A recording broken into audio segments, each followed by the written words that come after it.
বিসমিল্লাহির রহমানির রহিম। সম্মানিত দর্শক ও শ্রোতাবিন্দু, আসসালামু আলাইকুম। এখন একটু নতুন বিষয় আপনাদের সাথে আলোচনা করার জন্য হাজির হলাম। আলোচনার শিরোনাম হচ্ছে জোট রাজনীতিতে তোড়জোড়। আগামী জাতীয় সংসদ নির্বাচন কবে কখন হবে আমরা জানি না। এ বিষয়ে সম্ভাব্য কোনো তারিখও এখনও নির্ধারিত হয়নি, কিন্তু ইতিমধ্যেই বাংলাদেশের রাজনৈতিক দলগুলোর ভিতরে এই জোট রাজনীতি নিয়ে বেশ আলাপ আলোচনা এবং তোড়জোড় চলছে। এ সংগত বিষয়ে বিভিন্ন পত্রপত্রিকা, বিভিন্ন গণমাধ্যম নানান খবর প্রকাশ করছে। এই বিষয়ে সম্প্রতি একটা জাতীয় পত্রিকা একটা রিপোর্ট করেছে।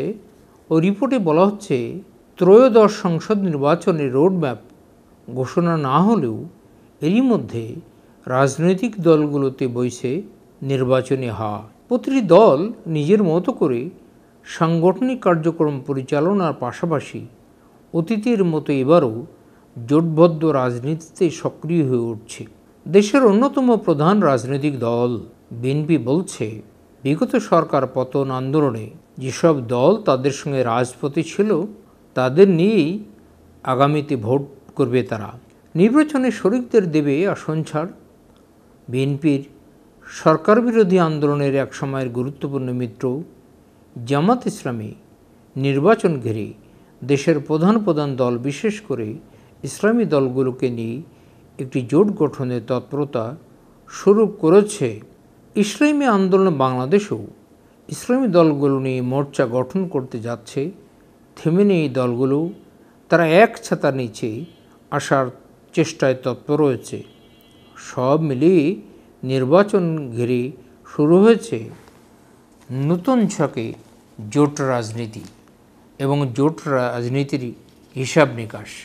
বিএনপির দায়িত্বশীল নেতারা বলছেন, দলটির সব কার্যক্রম এখন আগামী জাতীয় সংসদ নির্বাচন ঘিরে। যৌক্তিক সময়ে নির্বাচনের জন্য অন্তর্বর্তী সরকারকে তাগিদ দেওয়ার পাশাপাশি সারা দেশে সাংগঠনিক কার্যক্রম জোরদার করছে বিএনপি। ইতিমধ্যেই দলটির ভারপ্রাপ্ত চেয়ারম্যান তারেক রহমান ঘোষণা দিয়েছেন, নির্বাচনে বিজয়ী হলে সমমনা দলগুলো নিয়ে জাতীয় সরকার এবং দ্বিকক্ষ বিশিষ্ট পার্লামেন্ট গঠনের। এ লক্ষ্যে বিএনপি এখন দেশ জুড়ে প্রস্তুতি ও কর্মকাণ্ড চালাচ্ছে। জানা গেছে, নির্বাচনী আসন ভিত্তিক যুগপৎ আন্দোলনের জোট নেতাদের আন্তরিকভাবে সহযোগিতা করতে স্থানীয় বিএনপি নেতাকর্মীদের নির্দেশনা দিয়ে কেন্দ্র থেকে চিঠি পাঠানো হয়েছে। অনুলিপি জোট নেতাদের দেওয়া হয়েছে। চিঠিতে জোটভুক্ত নেতাদের জনসংযোগ ও তার দলের সাংগঠনিক কার্যক্রমে সহায়তা করতে সংশ্লিষ্ট নির্বাচন আসনের থানা, উপজেলা, পৌরসভা বিএনপি অঙ্গ সংগঠনের নেতাকর্মীদের নির্দেশ দেওয়া হয়েছে। বিএনপি নেতৃত্বাধীন যুগপৎ আন্দোলনে থাকা বিভিন্ন দলের 6 নেতাকে ইতিমধ্যে চিঠি দেওয়া হয়েছে। পর্যায়ক্রমে আরও অনেক শরিক দলের জন্য আসন ছাড় দেওয়া হবে বলে জানা গেছে। বিএনপি চেয়ারপারসনের উপদেষ্টা পরিষদের সদস্য আব্দুস সালাম একটি জাতীয় পত্রিকাকে বলেন, দলের ভারপ্রাপ্ত চেয়ারম্যান বলেছেন, নির্বাচনে বিজয়ী হয়ে বিএনপি ক্ষমতায় গেলে সবাইকে সঙ্গে নিয়ে অর্থাৎ জাতীয় সরকার করে দল পরিচালনা করা হবে। যেসব দল আন্তরিকভাবে বিএনপির সঙ্গে ছিল তারাও সেই সরকারে থাকবে। ফলে নির্বাচনী প্রস্তুতিও এই বিষয়টি নিঃসন্দেহে বিবেচনায় থাকবে। জোট গড়ার চেষ্টায় জামাতও পিছিয়ে নেই। জামাত ইসলামীর আনুষ্ঠানিক জোট গঠনের ঘোষণা না দিলেও নির্বাচন ঘিরে ধর্মভিত্তিক রাজনৈতিক দলগুলোকে এক প্ল্যাটফর্মে আনার চেষ্টা করছে। এ লক্ষ্যে সাবেক স্বৈরাচার সরকারের সময়ে আওয়ামী লীগের সঙ্গে থাকা দলগুলোর বাইরে ইসলামী দলগুলোর সঙ্গে আলোচনা শুরু করেছে দলটির নেতারা।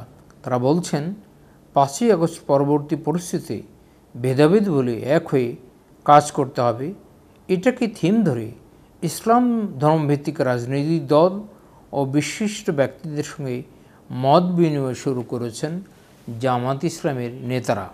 এদিকে নির্বাচনকে সামনে রেখে ইসলামী আন্দোলন একটি মোর্চা গঠন করতে চাইছে কয়েকটি ইসলামী দলের সঙ্গে নিয়ে।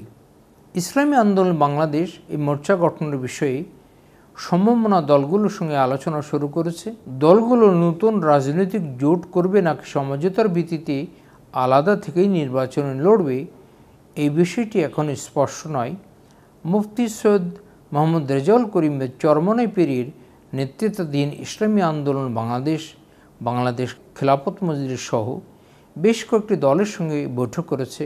দলগুলোর মধ্যে সমঝোতা হলে একক প্ল্যাটফর্ম থেকেই আগামী নির্বাচনে অংশগ্রহণ করতে চায় দলগুলো। আপাতত জামাত ইসলামের বাইরে যেসব ইসলামী দল রয়েছে তাদের নিয়ে মোর্চা করার চিন্তা রয়েছে এ দলগুলোর। এদিকে বাম দলগুলো পিছিয়ে নেই।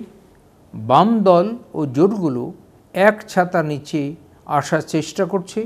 নানান দাবি আদায়ে এক প্ল্যাটফর্ম থেকে দাবি জানাচ্ছে বাম দলগুলোর নেতারা। শ্রুতিবৃন্দ, আমি যে বিষয়টি নিয়ে আলোচনা শুরু করেছিলাম সেটা হচ্ছে জোট রাজনীতিতে তোড়জোড়। তো এই সংক্রান্ত বিষয়ে তো আমি সংক্ষিপ্ত আলোচনা করলাম। এখনও নির্বাচনী রোডম্যাপ অন্তর্বর্তী সরকার ঘোষণা করেনি। নির্বাচনটি কবে হবে, কখন হবে, কতদিন পরে হবে, সেই বিষয়গুলো নিয়ে আমরা যারা কথা বলি, আলোচনা করি, বিভিন্ন রাজনৈতিক দল সহ যারা রাজনৈতিক বিশ্লেষণ করে থাকে তারাও ঠিক অনুমান করতে পারছে না যে নির্বাচনটি ঠিক কত সময় পরে হবে। কিন্তু ইতিমধ্যেই এই জোটের রাজনীতিতে তোড়জোড় শুরু হয়ে গেছে। প্রধান দল বাংলাদেশ জাতীয়তাবাদী দল, জামাত ইসলামী সহ ইসলামী ঘরানার যে দলগুলো রয়েছে, তারপরে বাম দলগুলো, কেউই বসে নেই। যে যার মতো করে আলোচনা চালিয়ে যাচ্ছে যে তারা কিভাবে জোটবদ্ধ হয়ে আগামী নির্বাচনে অংশগ্রহণ করতে পারে। তো শ্রুতিবৃন্দ, এই বিষয়ে তো আমি কিছুটা সংক্ষিপ্ত আলোচনা করলাম। আরও সামনে ভবিষ্যতে বাংলাদেশের রাজনীতির গতি প্রকৃতি দেখে ভবিষ্যতে এই বিষয়ে আরও আলোচনা করা যাবে। আজকের মতো আলোচনাটি এখানেই শেষ করছি। আল্লাহ হাফেজ।